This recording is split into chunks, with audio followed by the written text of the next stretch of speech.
on a plusieurs milliers de techniciens qui ont continué à intervenir sur site, ce que j'ai appelé les héros du réseau. Et je tiens d'ailleurs ici à leur rendre un hommage tout particulier, parce qu'ils ont été presque 10 000 à continuer à intervenir sur le réseau quand c'était nécessaire.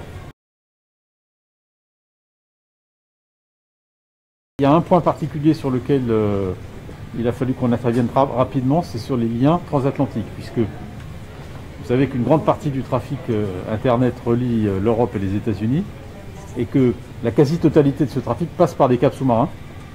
C'est des espèces d'autoroutes de fibre optique qui sont au fond de la mer. Et comme il y a eu une très très forte augmentation du trafic, il a fallu qu'on double la capacité de ces câbles en quelques jours. Et donc ça, c'est un travail qu'on a dû faire dans les tout premiers jours du confinement. L'autre illustration que je donnerai, c'est le télétravail. On a multiplié par 10 le recours au télétravail pendant le confinement. Donc il a fallu doter beaucoup d'entreprises de capacités sécurisées pour permettre à des dizaines de milliers, des centaines de milliers de salariés de télétravailler.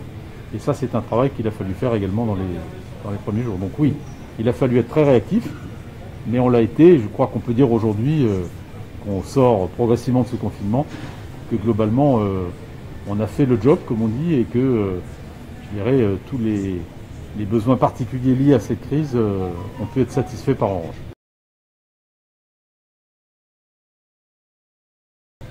Ça, c'est un vrai sujet, et c'est sûr que ce confinement a aussi mis en évidence l'urgence d'apporter la meilleure connectivité dans les zones rurales par tous les moyens, je dirais à la fois le fixe et le mobile.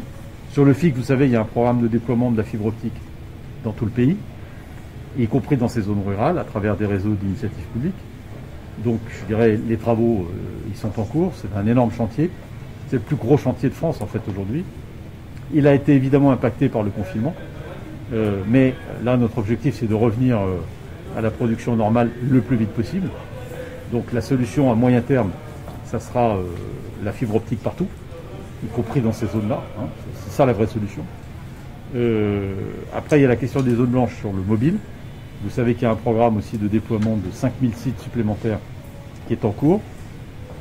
Ça prendra aussi un peu de temps, mais je dirais à la fois par la fibre et par ce programme de 5000 sites pour résoudre la question des zones blanches, je crois qu'on a vraiment la perspective de régler définitivement cette question des insuffisances de desserte ou de couverture par le très haut débit fixe ou mobile dans les quelques années qui viennent.